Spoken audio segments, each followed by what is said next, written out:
Je vais demander à quelqu'un d'ouvrir sa Bible avec moi dans Hébreux chapitre 10, verset 38.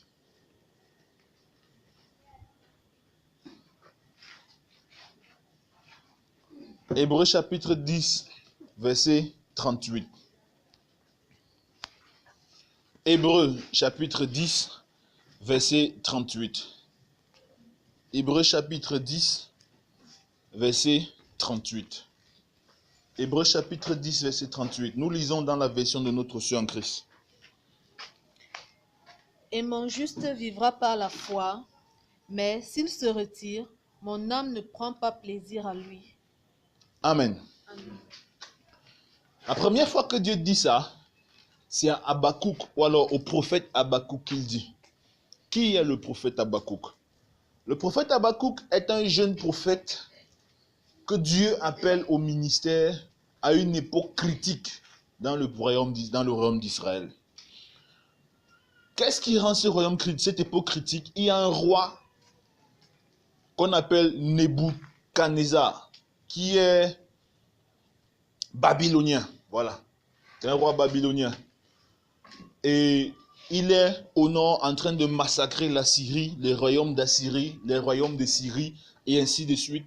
Et il a l'intention, il n'a pas caché son intention de finir avec eux et d'aller s'occuper du royaume de Juda. Et il y a un prophète en Israël, à Jérusalem, depuis plus de 20 ans, exerce un ministère qui est persécuté de manière atroce. Ce prophète, on l'appelle Jérémie. Et Dieu suscite le prophète Habakkuk pour donner un message. Le prophète Jérémie a parlé puisque le prophète Jérémie s'adressait principalement aux autorités. Vous savez, chaque appel a une destination géographique précise et un type de personne précise. Amen. Amen. Dieu ne peut pas t'appeler à tout faire. C'est impossible. Le prophète Jérémie avait été appelé pour parler aux rois et aux responsables du pays. C'est pour ça qu'il passait la plupart de son temps en prison, parce qu'il énervait ces gars et les gars le mettaient en prison. Mais il y avait de l'autre côté le peuple. Et qu'est-ce qu'on va faire pour ce peuple? Dieu suscite un autre prophète qu'on appelle Habakkuk. Maintenant, Habakkuk, dès le départ, n'est pas sûr que Dieu est en train de parler à Jérémie. Amen. Habakkuk n'est pas sûr que Dieu est en train de parler à Jérémie. Alors, il vient vers Dieu et il dit à Dieu, puisque tu m'as appelé, le seul prophète dont je suis sûr et certain qu'il est prophète de l'Éternel, c'est moi, parce que je sais que tu m'as appelé. Donc, puisque tu m'as appelé, qu'est-ce que je vais donc dire à ce peuple en ce temps de Christ? Et pendant qu'il est en train de demander, la Bible dit qu'il se tenait à la tour. C'est-à-dire qu'il était en pleine intercession pour demander au Seigneur, qu'est-ce que je veux dire à ce peuple en tant que prophète? Et le Seigneur lui montre dans une vision le roi Nebuchadnezzar en train de venir détruire Jérusalem exactement comme le prophète Jérémie avait prophétisé. Alors Habakkuk est dans la tristesse et il est dans les larmes et il comprend que le prophète Jérémie avait dit vrai. Mais pendant qu'il panique, la Bible nous dit que Dieu intervient et dit une deuxième chose. Dieu dit une deuxième chose et dit que celui qui m'écoute doit quitter Jérusalem. Celui qui est orgueilleux est un pervers. Mais le juste ne vivra que par ça, c'est-à-dire que par sa confiance en ce que j'ai dit.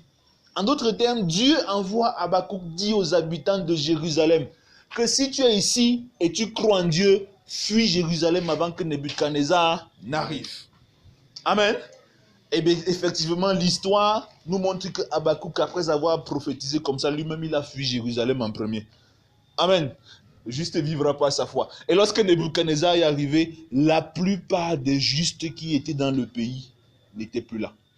C'est pour ça que il n'avait pas de problème, Dieu n'avait pas de problème qu'on massacre Jérusalem et qu'on brûle tout et qu'on détruit tout. Il avait déjà sorti ses fidèles. Il y a des gens qui ont peur de la guerre au Cameroun. Vous ne pouvez pas empêcher qu'il y ait la guerre au Cameroun. Mais si tu as un peu confiance en Dieu, sache que même s'il y a n'importe quelle guerre au Cameroun, Dieu veillera sur toi. Alléluia! Yo, on est dans la foi. Yeah. Amen. Et c'est la première fois que le principe le juste vivra par la foi arrive. L'apôtre Paul reprendra ce principe dans Romains chapitre 1 verset 17. Et c'est ce passage, Romains chapitre 1 verset 17 qui a donné naissance au protestantisme. Où Martin Luther étudiait sa Bible, il a constaté que l'apôtre Paul avait dit dans Romains chapitre 1 verset 17 que la justice de Dieu est complètement satisfaite par la foi et pour la foi. Selon qu'il est écrit, le juste vivra par la foi. Et c'est de ce passage, cette expression est devenue une phrase capitale dans le christianisme. Amen. Et nous retrouvons encore dans Hébreux chapitre 10 verset 38 ce même passage où c'est Dieu qui prophétise au travers de l'auteur d'Hébreux en disant « Et mon juste vivra par la foi. Et s'il s'en détourne, mon âme ne prend point plaisir à... » Pourquoi est-ce que je souligne toute cette historique de la démonstration biblique de la foi? C'est pour que tu comprennes que la foi, c'est quelque chose de capital et d'important pour Dieu. Amen. Amen. La foi, c'est capital et c'est important pour Dieu. Ça intéresse Dieu que tu vives la vie du royaume.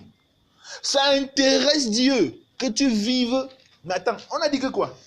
On a dit que Dieu est essentiellement kingdom purpose. C'est-à-dire que tout ce qui intéresse Dieu à la base, c'est l'extension de son royaume. Donc à chaque fois que tu t'engages à vivre de manière concrète et de manière pratique la réalité du royaume, tu intéresses Dieu. Et en fait, c'est ça la foi. On a démontré hier, n'est-ce pas? C'est démontrer ce que je ne vois pas. Qu'est-ce que je ne vois pas? Le royaume. Dans le même chapitre, dans Hébreux chapitre 11, verset 13, la Bible dit que ceux qui vivent ainsi, c'est-à-dire que ceux qui vivent par la foi, ils sont étrangers et voyageurs sur terre. Ils sont à la recherche d'une cité qu'on ne trouve pas sur terre. Et ils n'ont pas voulu retourner dans leur cité. C'est pourquoi Dieu n'a pas honte d'être appelé leur Dieu. La démonstration de ce qu'on ne voit pas là, c'est la démonstration de la réalité de votre royaume. Amen. C'est pour ça qu'à chaque fois que tu es engagé à vivre la vie du royaume, Kingdom Life, non, Dieu n'a pas honte d'être appelé ton Dieu. Shadrach, Meshach et Abednego étaient engagés à vivre la vie du royaume. Et ils ont dit à Nebuchadnezzar, écoute roi. Nous, on est les gars Kingdom Purpose. Si tu veux, tu m'échauffes la fournaise même 25 fois. Nous, on préfère mourir dans la fournaise ardente que de poser le genou à terre devant les démons que tu as soulevés là-bas, que tout le monde adore. Kingdom Life. Amen. La Bible dit que Jésus est venu les trouver là. Un fils de Dieu est venu les trouver là-bas dedans. On se comprend. C'est la foi. Daniel. Les gars de l'Ancien Testament avaient compris les mystères. Daniel avait compris que l'élément clé de la vie motivée par le royaume, c'est l'intimité. Je vous ai déjà enseigné ça ici, n'est-ce pas? L'intimité avec Dieu. Et pour lui, cette intimité, il la bâtissait par le travers de la prière. Alors quand on a trompé Darius, et on a fait sortir l'édit que celui qui va adresser des prières pendant 30 jours à quelqu'un d'autre que le roi Darius sera jeté dans la fosse au lion. David a dit, je préfère la fosse au lion que laisser quelqu'un gêner mon intimité personnelle avec Dieu. Kingdom Life. Il a préféré la fosse au lion. Alléluia. Alléluia.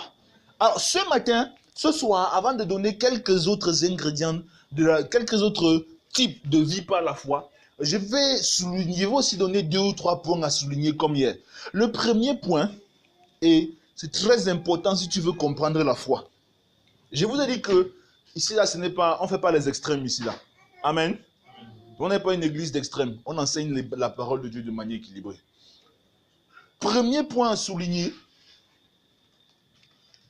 ce par quoi tu passes n'intéresse pas Dieu. Ce que tu traverses n'intéresse pas Dieu. C'est l'attitude que tu as quand tu traverses ça. C'est ça qui intéresse Dieu. Merci pour cette main.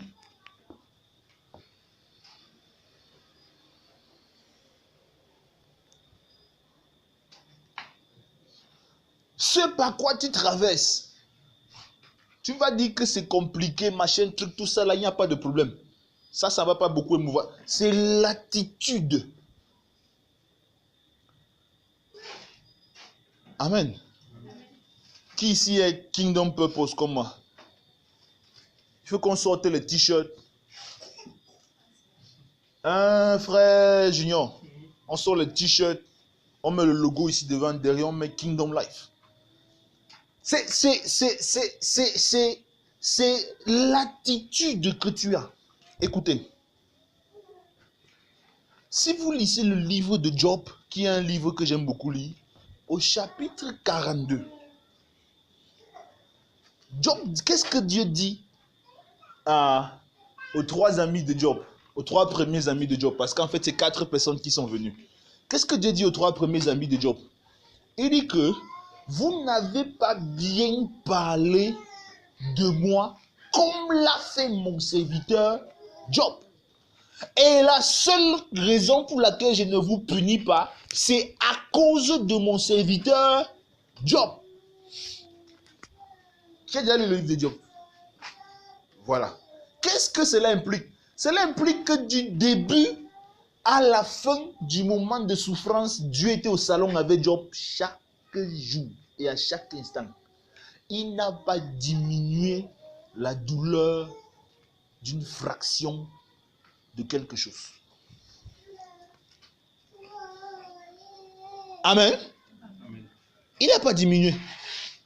Il était là quand Job grattait ses plaies avec les tessons de bouteille.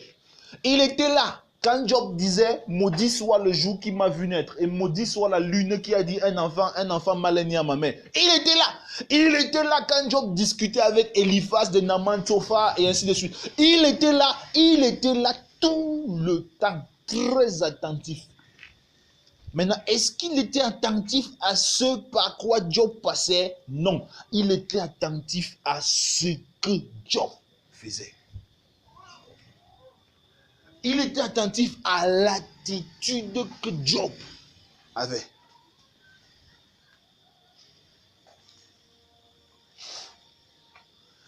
Le jour où tu oublies ça, ta vie chrétienne devient les problèmes. Moi, je ne vous enseigne pas le christianisme de 7 secrets pour avoir le miracle. Non, non, non. Si tu veux ça, il y a plein d'églises où je peux t'envoyer, on t'enseigne ça. Je vous enseigne le christianisme de Dieu, vivre avec Dieu chaque jour. Amen.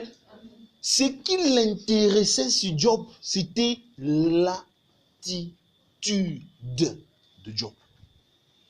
Et c'est cette attitude que Job avait qui a déterminé l'avenir de Job. Oh, je croyais que je parlais à quelqu'un. Ce par quoi tu passes n'est pas le problème. C'est comment tu passes ça. Parce que j'ai une bonne nouvelle pour toi. Quel que soit lambda, ça ne finira que quand Dieu a dit que ça va finir. Merci pour une personne qui a dit Amen. Pour certaines personnes, ce n'est pas une bonne nouvelle. Mais ce par quoi tu passes là, ce qui intéresse Dieu, c'est comment est-ce que tu passes ça. Oh, je vais dire quelque chose à quelqu'un. Il était là. Quand David était obligé d'aller se cacher dans la grotte d'Adulam, alors qu'il était, le prophète Samuel avait versé l'huile sur sa tête. Il était là. La Bible dit que Dieu ne laissait pas une parole de Samuel tomber à terre. Qui a lu ça? Les gens ici ne lisent pas leur Bible. Alors qu'on a lu un Samuel dans cette église. Un Samuel chapitre 3. Que Dieu ne laissait pas une parole de Samuel. Donc quand Samuel parlait, ça devenait sauf que s'accomplit.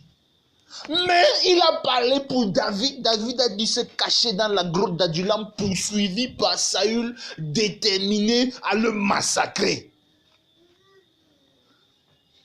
David pouvait se dire, sur le cas-ci, Samuel s'est trompé. Amen. David pouvait se dire sur le cas si Samuel c'est... Mais quelle était l'attitude de David? Saül, le roi, est entré dans la même grotte pour faire popo. Et pendant qu'il était en train de faire popo, David était derrière lui. J'imagine l'odeur pouvait être capable possible. Alors, pendant qu'il était en train de faire popo, David était derrière lui. La Bible dit que l'ami de David lui dit que voici l'occasion rêvée que tu as de finir avec ton ennemi. Parce que c'est lui qui te cherche, tu ne l'as pas cherché. Vous savez ce que David dit? Vous savez ce que David dit? David dit que loin de moi de toucher, loin de l'Éternel. Il va mourir sa propre mort. Soit il part en guerre et il meurt, soit il meurt de maladie ou il meurt son jour. Mais moi, je ne le touche pas. Ça, c'est quoi? L'attitude. Vous comprenez maintenant pourquoi Dieu avait appelé David l'homme selon son cœur. L'attitude. L'attitude. Son propre enfant, Absalom, vient le chasser du pouvoir. Et le gars a dû fuir comme le rat fuit pousse quand pousse sa faim. Comme la souris fuit pousse quand pousse sa faim. Tu as vu quand le chat a faim, il pousse la souris. Amen. Le gars a dû... Marais quand même, bim bim, est un escargot devant lui. Mais... quand il faut partir à la confrontation finale, lui dit à Joab et à ses généraux, allez-y doucement avec le jeune Absalom. Ça c'est quoi? L'attitude. Je suis sûr que si c'était moi, j'allais dire que les gars, vous mettez la main sur lui. Ah, amenez-le moi, je vais m'occuper très personnellement de son cas. Lui dit qu'allez-y doucement avec le jeune Absalom. Saül a passé 20 ans à le pourchasser pour le tuer, jusqu'à ce qu'il a dû aller prendre la nationalité des Philistins pour fuir Saül. Le jour où Saül meurt, il prononce une complainte et il oblige tout Israël à pleurer. Saül. Ah, c'est quoi? L'attitude. Quelle est l'attitude que tu as quand tu traverses tout ce par quoi tu traverses? Quelqu'un pouvait dire que David va jubiler. Il va dire que je ne l'ai pas moi tué. Dieu m'a délivré de mes ennemis. David n'a jamais dit ça.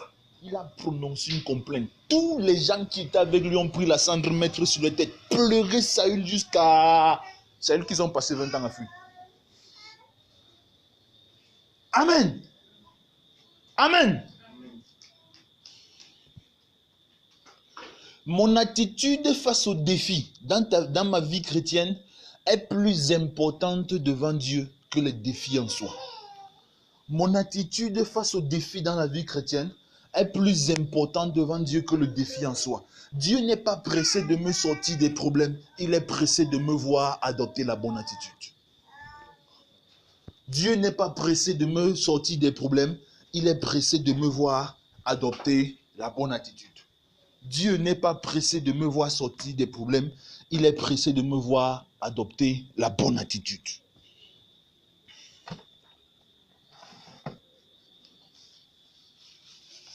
Vous savez pourquoi? Parce que mon attitude face à la situation par laquelle je passe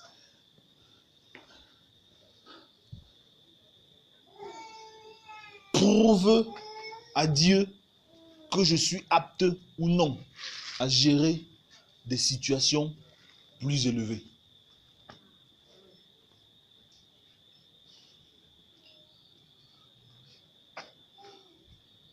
Mon attitude dans la situation par laquelle je passe prouve à Dieu ou non que je suis apte de gérer la situation par laquelle...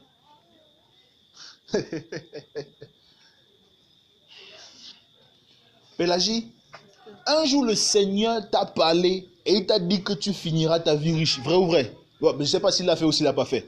Amen. Maintenant que tu es en train de manger le pain avec l'eau et le sucre, l'eau sucrée. Le pain rassis avec l'eau sucrée là. Quelle est l'attitude? Je n'ai pas dit qu'elle mange le pain rassis avec l'eau sucrée. Maintenant que tu manges le pain rassis avec l'eau sucrée, quelle est l'attitude que tu as pendant que tu manges le pain rassis avec l'eau sucrée? Maintenant que quand tu regardes à l'horizon, tu regardes à gauche, tu regardes à droite, il n'y a aucune porte de sortie. Tu te dis que les milliards là même vont même venir d'abord par où?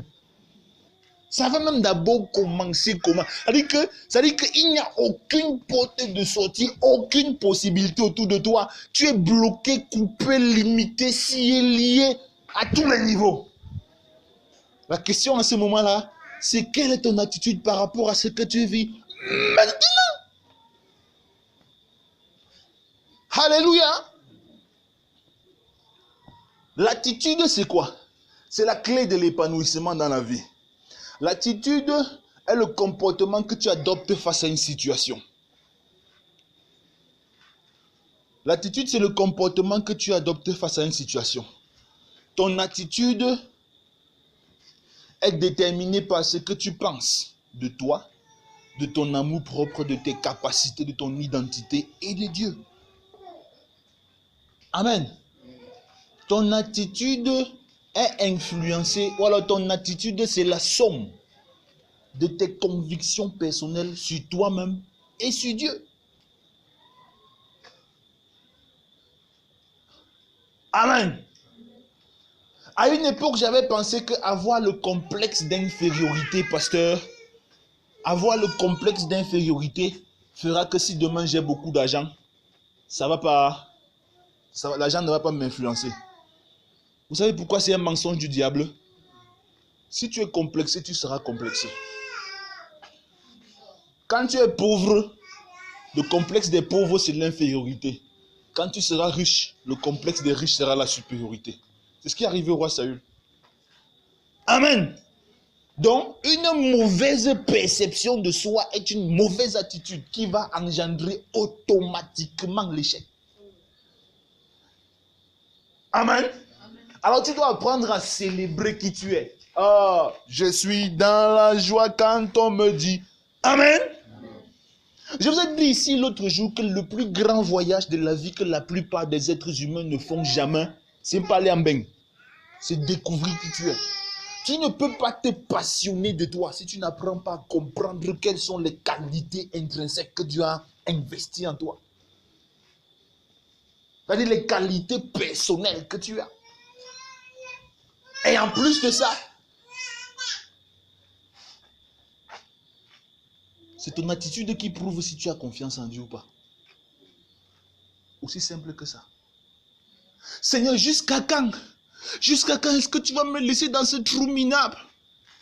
Seigneur, jusqu'à quand l'inondation, le carabote, ainsi de suite? Seigneur, jusqu'à quand? Seigneur, jusqu'à quand? Ça, c'est une mauvaise attitude. Amen.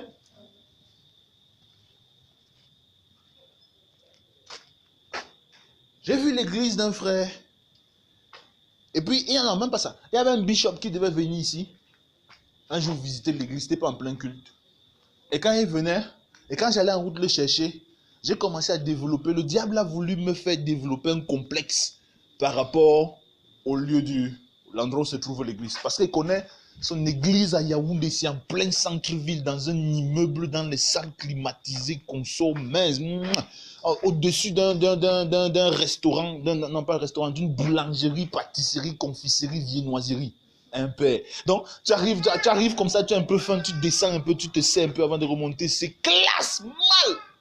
Et moi, dans ma part de rigole qui est devant la route là, parfois, je vois les vieilles couches dedans. Et je me demande, hey, mais vous savez comment j'ai contourné la situation? Je me suis dit que non, mais mon gars, tu n'as pas besoin d'avoir tort. Tout le monde ne peut pas prêcher l'évangile aux riches. Il faut bien que quelqu'un aille prêcher l'évangile aux pauvres. Et je me réjouis d'avoir été élu par Dieu pour aller implanter l'église au milieu des pauvres. Il faut au moins qu'ils entendent l'évangile. Amen. Quelle est l'attitude que tu as dans la situation par laquelle tu passes?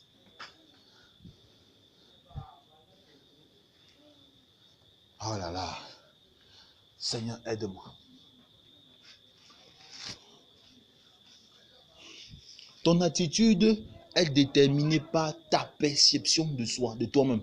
La perception que tu as de ta propre personne, de ta propre personnalité. Si tu te considères comme quelqu'un de petit, quelqu'un de pas intelligent, quelqu'un de rien du tout, tu ne produiras rien dans la vie. Et Dieu ne pourra pas te faire passer à une autre étape. Si tu considères qu'il n'y a que toi sur terre, tu viens de te disqualifier pour la suite. Ton attitude sera déterminée par ce que tu penses de Dieu. Si tu penses que Dieu est un type méchant qui n'est là que pour claquer les gens, c'est normal, ta vie sera seulement un résultat de claque, même comme ça ne viendra pas de Dieu. Amen. Récemment, je parlais avec quelqu'un, ça fait je ne sais plus combien d'années que cette personne est dans la foi. Mais quand je lui dis que tu as besoin d'accepter que Dieu t'aime, la personne me dit que impossible. Elle dit que pourquoi non? La personne me dit que parce que j'ai fait tellement de mal à Dieu que je ne crois pas que Dieu puisse m'aimer. Amen.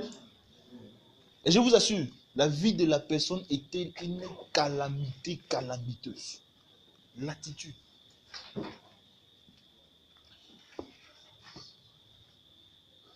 Celui qui a la bonne attitude, tu as la bonne attitude, Dieu va te confier plus. Tu n'as pas la bonne attitude, tu vas redoubler la classe. C'est aussi simple que ça. Tu vas redoubler la classe. Alors, nous allons voir quelques comportements de foi aujourd'hui. Le premier comportement,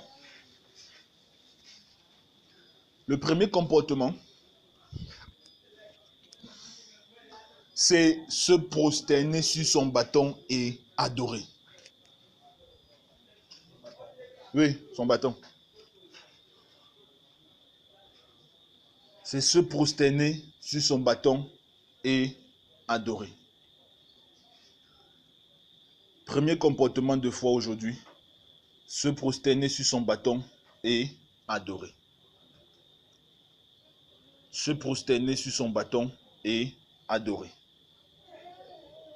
La Bible dit dans Hébreux chapitre 11, verset 21, c'est par la foi que Jacob, mourant, bénit chacun des fils de Joseph et qu'il adora appuyé sur l'extrémité de son bâton. Hébreux 11, verset 21. Se prosterner sur son bâton et adorer. Le bâton ici, dans ce passage, est tout un symbole. Amen. Est tout un symbole. Est tout un symbole.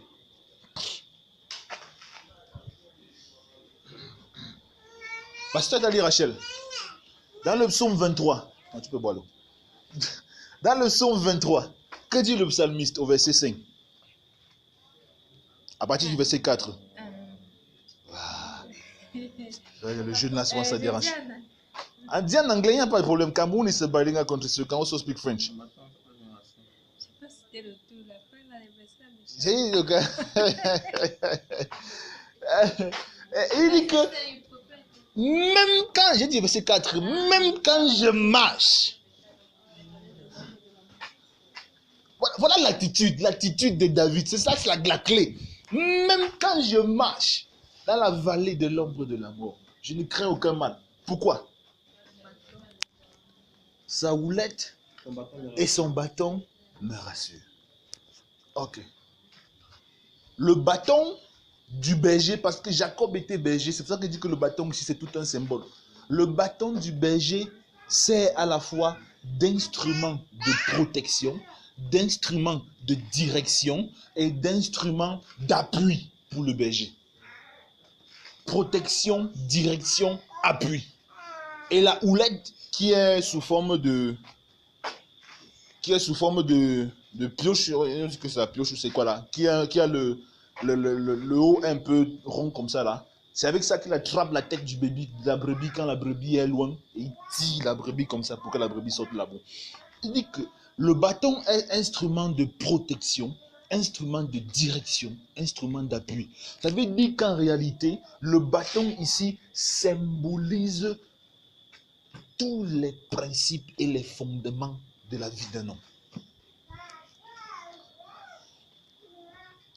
Puisque nous sommes les brebis. Maintenant, lorsque la Bible dit dans Hébreux 11, 21 que Jacob se prosterna et adora appuyé sur l'extrémité de ton bâton, c'est une manière pour Jacob de reconnaître que Dieu fait les choses à sa façon. Il dit dans le psaume 37, reconnais-le dans toutes tes voies et il agira. Quand est-ce que Jacob se prosterne et s'appuie sur l'extrémité de son bâton. Premièrement, Jacob constate que malgré le fait que Dieu voulait bénir son grand frère, le père voulait bénir son grand frère, finalement la bénédiction lui est revenue. Il est parti à Padan Aram où il a été exploité pendant 20 ans. Finalement, il est revenu. Il a voulu une femme, il s'est retrouvé avec 4 femmes qu'il ne voulait pas. Mais ces 4 femmes lui ont donné 12 fils et finalement, Dieu lui a promis que ces 12 fils-là seront sa tribu. Son premier fils est mort, Joseph est mort et est revenu à la vie. Sa femme Rachel est morte sur le chemin de Bethléem avant qu'il n'arrive dans la terre promise. Il constate en fait que sa vie a été la succession d'une série d'événements dont il ne contrôlait pas de manière définitive toutes les clés. Tu me comprends, Junior? Que sa vie était une succession d'événements dont il ne contrôlait pas de manière définitive toutes les clés. Est-ce que ça veut dire, est-ce que je suis en train de dire que tu n'es qu'une marionnette entre les mains de Dieu? Non. Je suis en train de dire que quand tu dis que tu es chrétien, en fait, tu t'engages pour que Dieu prenne le contrôle de ta vie pour amener ta vie dans une destinée. Le fait de se prosterner et de s'appuyer sur son bâton, c'est reconnaître que Dieu reste libre de faire ce qu'il veut malgré ta volonté. Dieu reste libre de faire ce qu'il veut malgré ta volonté. Jacob a voulu une femme. Il s'est retrouvé avec 4. Il n'avait pas le choix. Jacob a voulu rester à Sichem. Il s'est retrouvé en train de fuir parce que ses enfants avaient massacré toute une ville. Il était obligé de fuir. Jacob était un homme paisible. Sa mère a jonglé pour qu'il reçoive la bénédiction. Jacob vivait tranquillement dans la maison paternelle. Il a été obligé de fuir son frère pour le tuer. Jacob. Ils sont seulement 2 comme ça. Là, quand ils seront 10, on va s'en sortir.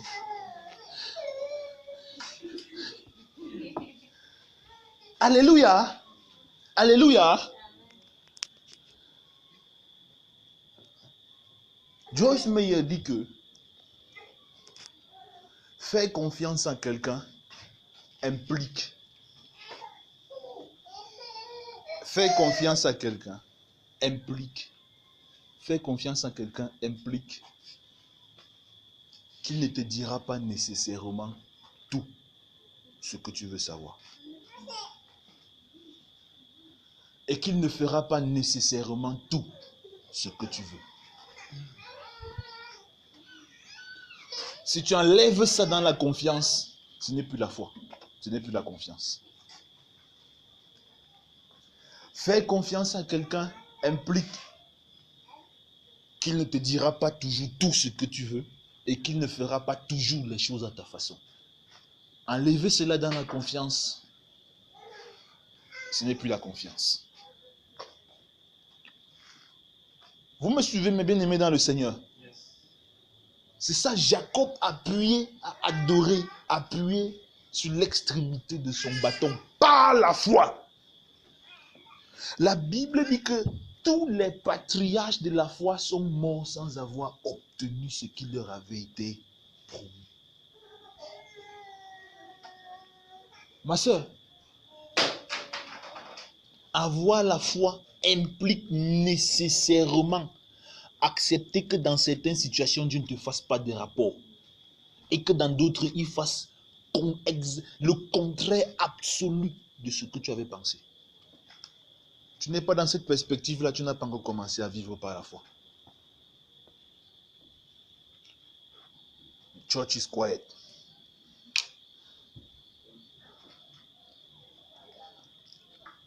Il vient me dire que voici mes 30 000 pour l'investissement sur l'église. Amen. S'il dit qu'il me fait confiance, cela implique qu'il ne va pas m'accompagner chaque jour pour aller faire les achats. Cela implique que demain, il ne va pas me demander le compte rendu systématique de l'argent qui a été dépensé. Sinon, ce n'est plus la confiance. Amen. Et c'est exactement comme ça que Dieu s'attend que nous nous comportions vis-à-vis de lui. L'attitude. Amen. C'est pour ça que quand Job lui demande des comptes, elle lui dit, j'ai vécu une vie exemplaire. Seigneur, dis-moi où est ma faute. Est-ce que Dieu lui dit là où est la faute? Est-ce que Dieu lui dit même quelle est la source de son problème? Dieu vient l'effrayer. Et quand il est sérieusement effrayé, Dieu part. Est-ce que Dieu lui a rendu des comptes de sa question? Cependant, Dieu célèbre sa foi. Pourquoi? Parce qu'il a fini par dire, je reconnais que tu peux tout. Et il se confesse dans dans Job chapitre 39. Il se confesse, il demande pardon à Dieu de lui avoir demandé des rapports. Et dans Ésaïe 45, Dieu s'étonne. Il dit que l'agile demande au potier, pourquoi m'as-tu fait comme ça? Mince! C'est un scandale! Allez lire Ésaïe 45. Il pose la question. C'est le potier qui définit le vase qu'il veut faire dans sa tête et c'est lui qui fait le vase. Amen.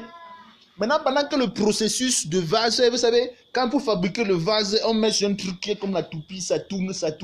Et comme tu as le vase, ça tourne, tu commences à perdre, dans les vertiges, tu commences à perdre un peu l'esprit, tu commences à dire que Dieu, pourquoi? Non. Il dit que, ça a commencé où? Amen.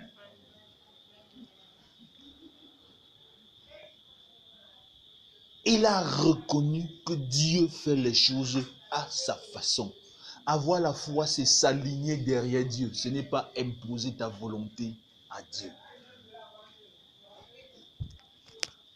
Avoir la foi, c'est s'aligner derrière Dieu et le laisser faire les choses en son temps et à sa manière.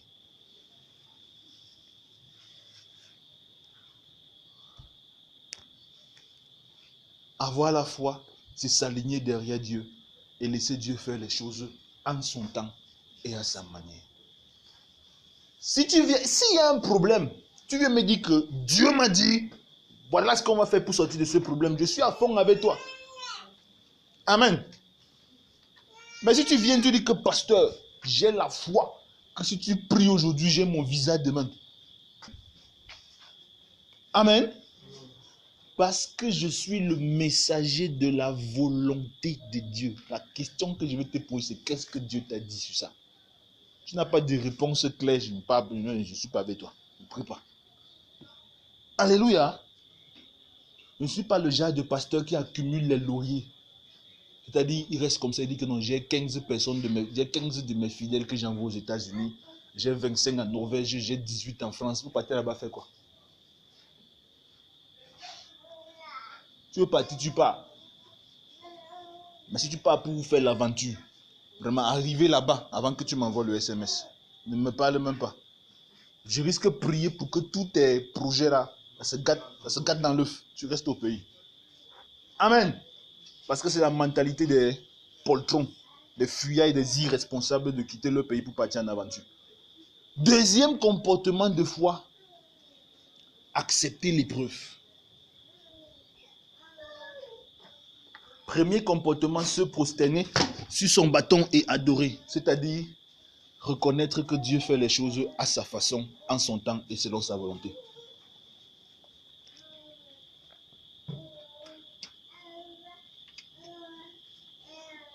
J'imagine que ça ne devait pas être facile pour Osée, quand Dieu demande à Osée d'aller épouser Gomer. Amen. Moi-même personnellement, en tant que serviteur de Dieu, Dieu me demande d'aller épouser une prostituée, même si elle va se convertir. Non, je vais réfléchir à deux fois.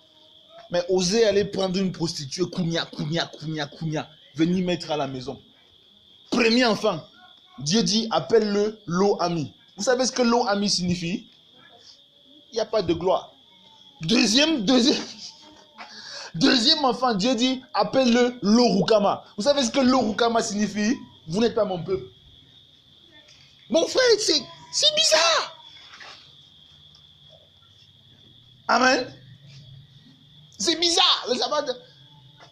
Esaïe est là, il épouse sa femme tombe enceinte. Dieu lui dit que tu vas appeler l'enfant Maëch à la chasse basse.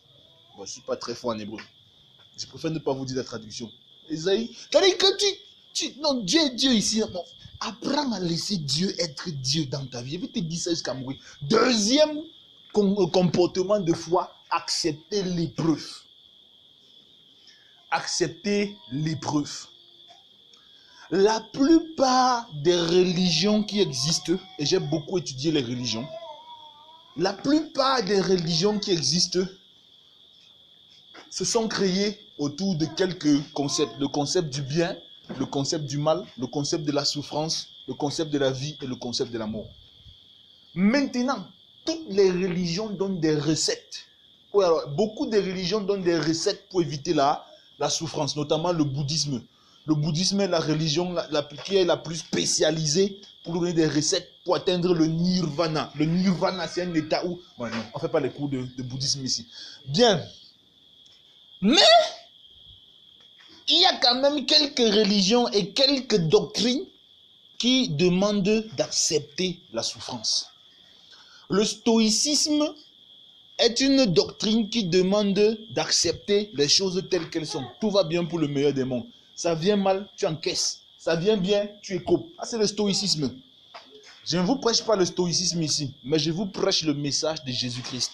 Quand je dis accepter la souffrance, c'est accepter le chemin que Dieu ouvre devant vous.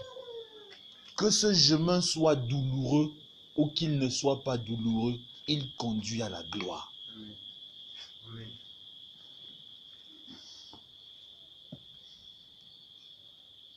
Acceptez le chemin que Dieu met devant vous. Que ce chemin soit douloureux ou qu'il ne soit pas douloureux, il conduit à la gloire. Oh, comment?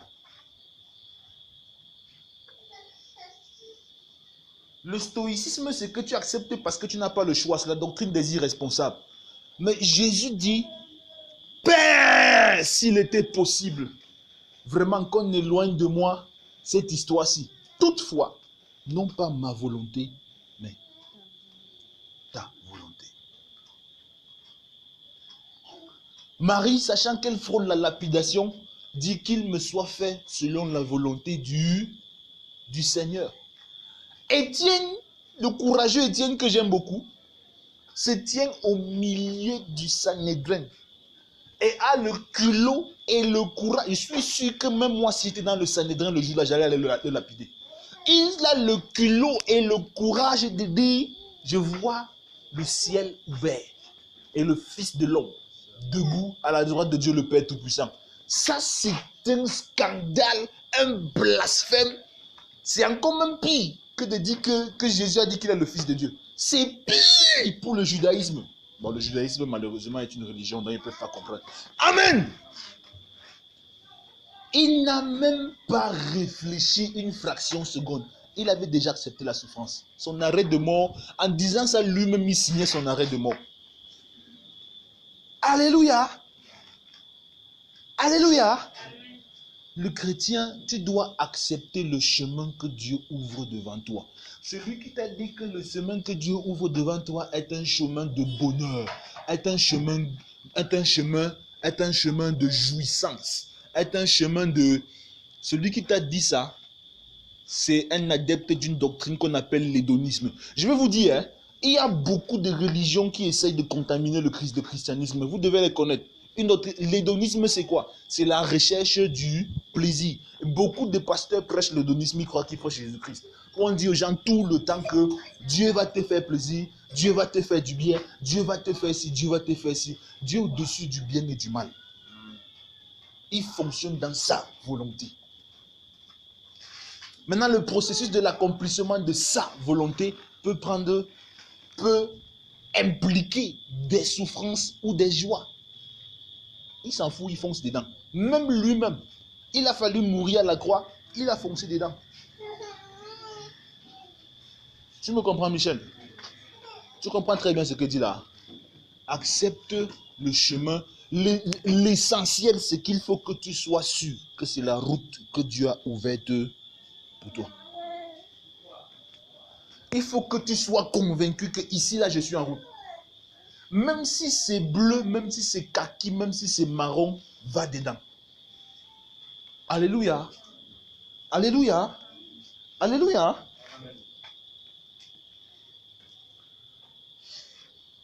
Quand tu vas dedans, tu es en train de vivre par la foi. Je vous ai déjà dit, étudiez les gens dont on cite les noms dans Hébreux 11. Certains sont restés très célèbres, d'autres sont morts bizarrement. Et les deux avaient la foi. Ta foi n'est pas déterminée par ce qu'on voit dans ta vie. Ta foi est déterminée par ton attitude vis-à-vis de la volonté de Dieu. Amen. Quand il y a la souffrance, qu'est-ce qu'il faut faire? Quand il y a la joie, qu'est-ce qu'il faut faire? C'est ça, vivre par la foi. Accepter l'épreuve. L'ange a dit à Marie que ta destinée, c'est porter un enfant et l'élever. Elle a dit que, ok, c'est bon. Elle ne s'est pas demandé, bon, je vais faire comment? Qui va me protéger? On risque de me lapider, me massacrer, me rejeter, ainsi de suite, ainsi de suite. Elle a dit, c'est bon. Elle est tombée enceinte. Je suis sûr qu'elle a dit à tout le monde que son enfant, c'est le Saint-Esprit qui a donné. Je suis sûr que les gars devaient rire. On devait dire à sa mère, Anne, que il faut amener ton enfant à Jamou. Au lieu de venir nous dire la vérité, elle vient nous raconter les histoires. Non! Elle devait être là. Tout le monde devait se moquer d'elle. Tout le monde. Amen. Aujourd'hui, on dit sortons pour prêcher l'évangile. Tu as peur qu'on dise les églises là, qu'on dise ça sur toi. Les églises là, et puis ça va faire quoi? Celui qui veut vivre pieusement sera persécuté. Amen. Quand on parle de persécuter, on parle à la fois de ceux qui détestent le christianisme, on parle à la fois des difficultés de la vie.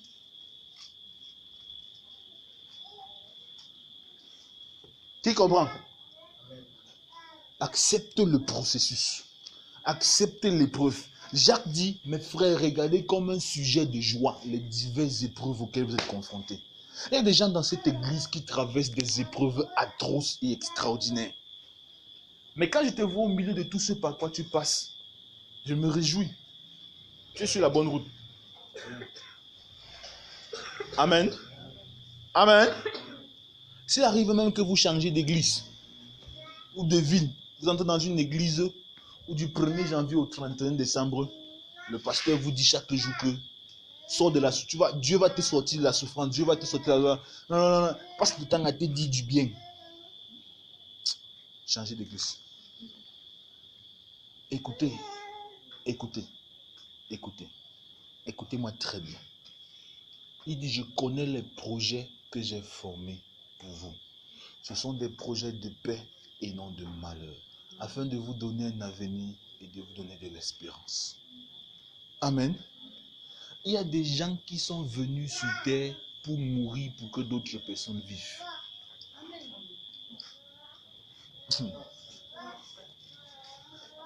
Le destin de Dieu n'est pas que tout le monde soit milliardaire. Dieu n'est pas un faroteur. Ce que Dieu te donne, il te donne un dessein. Il est kingdom purpose. Amen, Michel. Amen, Michel. Mais je ne parle pas de toi. Peut-être que c'est de toi qu'il parle. Chacun dit que non. Chacun dit dans son cœur que non. Il parle de mon voisin. Non. Il y a des gens qui sont venus sur terre pour mourir pour que d'autres vivent.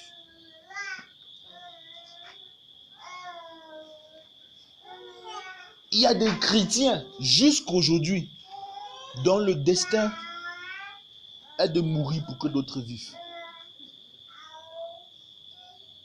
Peut-être que tu es là, tu tournes en rond comme ça là, alors que la seule raison pour laquelle Dieu t'a envoyé sur terre, c'est pour que dès que tu sois prêt, t'envoie dans une des contrées lointaines, en Arabie Saoudite ou bien en Iran, pour que tu ailles là-bas convertir 3 personnes et on coupe ton cou. Et tu meurs à 28 ans. Mais là où tu es là, tu es en train de rêver que tu vas vivre jusqu'à 99 ans. Oui, vous ne savez pas. Sauf que les 3 personnes qu'il veut que tu convertisses là, les 3 là, sont les gens qui vont bouleverser leur pays avec le christianisme. Vous ne connaissez pas les plans et les projets de Dieu. Acceptez le projet. Le jour où je me suis engagé définitivement pour servir Dieu, c'était le 13 mai 2009. J'ai dit à Dieu, Seigneur, à l'époque il y avait la guerre en Irak et au Soudan. Je dis que même si tu veux m'envoyer comme évangéliste en Irak maintenant, je suis prêt. Il n'y a plus, je ne regarde plus derrière. Même si tu veux que j'aille au Soudan maintenant, où il y a les milices Njanjaoui qui coupent les coups des chrétiens, je ne suis pas attend. Et c'est resté mon principe. Il m'a même rappelé ça récemment. Que tu te souviens, tu m'avais dit ça. Que tu travailles sur cette base. Il faut être prêt. Amen. Amen. Amen. Il faut être prêt. Si c'est ta destinée, c'est ta destinée.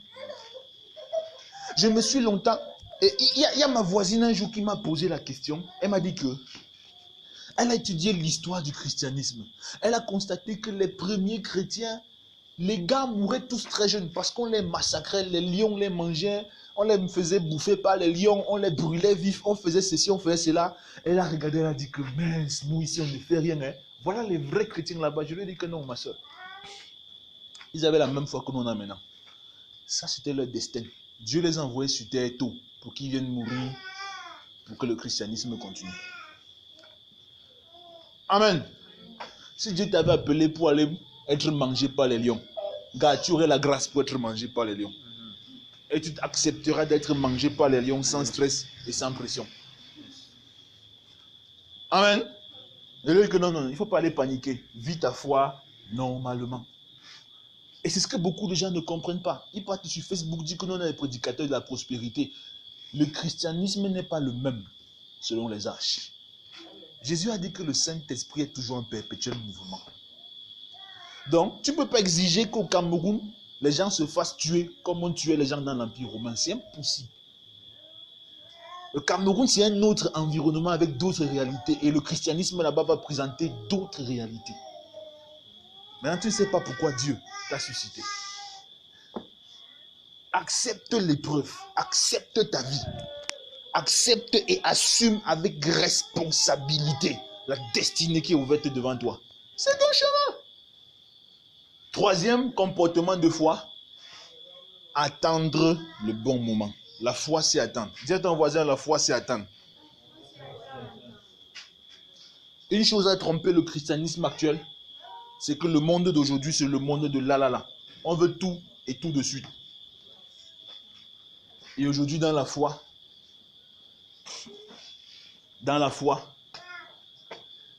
on veut tout et tout de suite. Merci. On fait le christianisme cocotte minute. 2 temps 3 mouvements. On a déjà tout. Sauf que Dieu n'est pas Dieu, un Dieu cocotte minute. Amen. Amen. Alléluia. Amen. Il dit que il y a un temps pour toutes choses sous le soleil. Il y a un temps pour attendre et un temps pour jouir. Amen.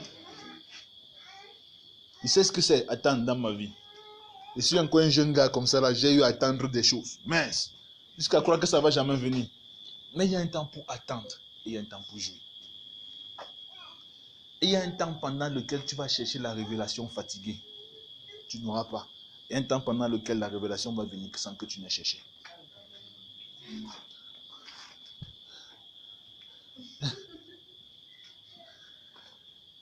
Et il y a un temps pendant lequel tu vas attendre, ou c'est le mari, ou c'est la femme, ou c'est qui. Tu vas attendre fatigué, l'horizon sera désertique. Amen. Et il y a un temps où quelqu'un va débarquer et te dire que ça fait 2 ans que je te vois.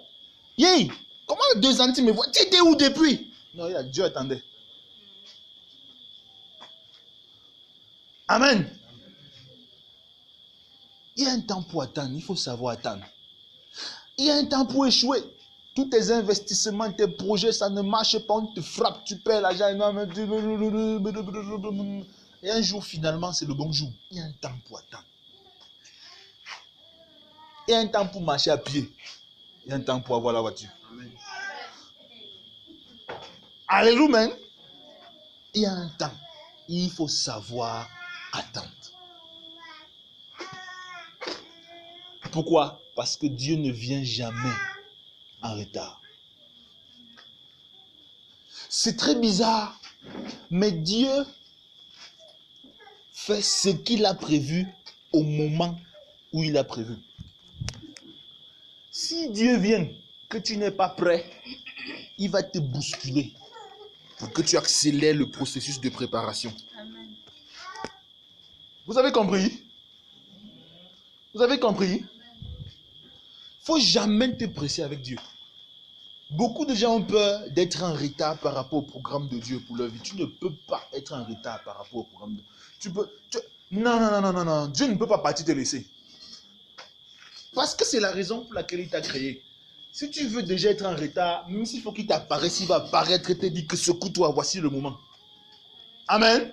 Donc ne fais pas comme si Dieu t'avait laissé devant, il était parti. Déjà, quelqu'un t'enseigne ça, il faut le fuir. Il avait dit que je ne te délaisserai jamais, je ne t'abandonnerai jamais. Il est là. Il attend le bon moment, le bon timing. Anne, la prophétesse, a attendu jusqu'à sa part venir, frère. Quand elle s'est mariée à 13 ans, son mari est mort quelques temps après. Dieu lui a dit qu'elle va au temple jeûner et prier. Elle a jeûné et prié jusqu'à ce que ses os ont failli attraper l'artériosclérose. Je conseille que l'artériosclérose, c'est quoi là, ma femme? Alléluia. Ça n'a pas accéléré le processus de l'arrivée du Messie. Mon frère, il fallait attendre que Marie naisse. Non, il fallait d'abord attendre que la mère de Marie grandisse. Qu'elle se marie. Que Marie en dans le ventre. Que Marie naisse. Que Marie grandisse. Que Marie accepte même le mariage. Je n'ai même pas su que Joseph était le premier. Que Marie accepte enfin d'épouser Joseph. Qu'avant ça, il faut d'abord attendre que Joseph grandisse parce que Joseph devait forcément être plus âgé que Marie. Maintenant que... Oh là là, il fallait attendre tout ce processus-là. Et Dieu ne pouvait rien court-circuiter. Peu importe ton niveau de jeûne et de prière. Amen. Amen. Amen. Oui, il y a un temps. Et il y avait un temps où Jésus devait dire tout le temps aux disciples et aux apôtres, hommes de peu de foi. Donc, vous êtes encore sans intelligence, vous ne comprenez pas ce que je vous dis là, ainsi de suite, ainsi de suite. Oui, il y avait un temps pour ça. Et il y avait un temps où il devait souffler sur eux et dire que recevez le Saint-Esprit. À partir de ce moment-là, ils devaient comprendre. Ça, c'est le mystère de comment Dieu fonctionne. La compréhension de ce principe m'a libéré de beaucoup de stress et de beaucoup de panique. Ce matin, je priais par rapport au TDA. Et je disais, j'étais à la montagne, tu m'as donné des statistiques. Si ça vient de toi, tu vas réaliser. Ça ne vient pas de toi, je m'en fous. Je dis que j'ai commis l'erreur quand j'écoute. En ce qui me concerne, même s'il y a une seule personne, je fais mon travail. Mon travail, c'est enseigner, gars. Je ne cherche pas à me casser la tête et à me mettre la pression. Attendre le bon moment. David savait attendre le bon moment. Jésus savait attendre le bon moment. À 12 ans, il savait qu'il devait être le Messie, mais il a patienté 18 ans pour être rempli du Saint-Esprit et parler en langue. Aujourd'hui, quand tu as prié 2 mois, le baptême du Saint-Esprit n'est pas venu, tu commences à stresser et paniquer. Tu as attendu 18 ans, c'est à 30 ans que le Saint-Esprit est descendu sur lui comme une colombe. Il faut savoir attendre. Vous savez, je vous réexplique et je vous l'aurais dit à maintes reprises, je vous réexplique ma philosophie de la vie chrétienne. Ce que tu connais de Dieu et de la parole de Dieu, pratique simplement. Si Dieu estime que là, présentement, tu as besoin de quelque chose, maintenant, il va te donner. Amen. Dieu n'est pas quelqu'un qu'on déclenche. Il a dit, je serai pour vous un père. Vous serez pour moi des fils et des filles. La différence entre Dieu, le Père, et le Dieu que nous croyons aujourd'hui, c'est que le Père est au petit soin pour les besoins de son enfant. Ce n'est pas l'enfant qui court derrière le Père. Si c'est que tu as besoin de quelque chose maintenant et que c'est le plan, il va te donner. Sans stress. Alléluia. Alléluia. Il y a des choses pour lesquelles j'ai attendu des années. Il y a des choses pour lesquelles je n'avais même pas prié. Dieu m'a donné.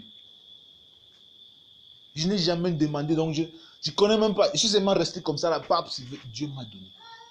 Donc, Ta vie est entre ses mains. Dis à ton voisin, ta vie est entre ses mains. La Bible dit, il est bon pour le jeune homme d'attendre en silence le secours de l'Éternel. J'ai déjà dit ici que le jeune homme s'arrête à 75 ans. L'âge biblique de jeune homme s'arrête à 75 ans. Donc si tu n'as pas encore 75 ans, attends. Si tu as 75 ans, là on va réfléchir. Mais si tu n'as pas encore 75 ans, attends. Alléluia. Amen. Apprends à attendre Dieu. Même pas attendre Dieu, à attendre le bon moment. Ici, attendre, c'est pas attendre Dieu, c'est attendre le bon moment. Car il y a un moment où ce que tu croyais être un rêve va se réaliser sans un effort de ta part. J'ai dit l'autre jour à un frère qui cherchait le travail avec la torche et ainsi de suite. Je lui ai dit que malgré tout le stress et toute la pression que tu te mets, tu ne vas travailler que dans le temps qui est fixé. On parle de Dieu ici. Personne n'impose sa volonté à Dieu. Je veux dire que si tu trouves une opportunité, fonce dans l'opportunité. Si on te dit dépose des dossiers, continue de prier, fais tout ce que la Bible te demande de faire. Mais sache que tu ne seras exaucé que quand les temps seront accomplis.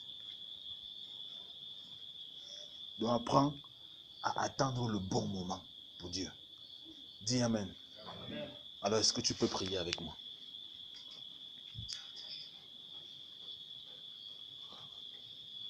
Est-ce que tu peux prier avec moi? J'attends.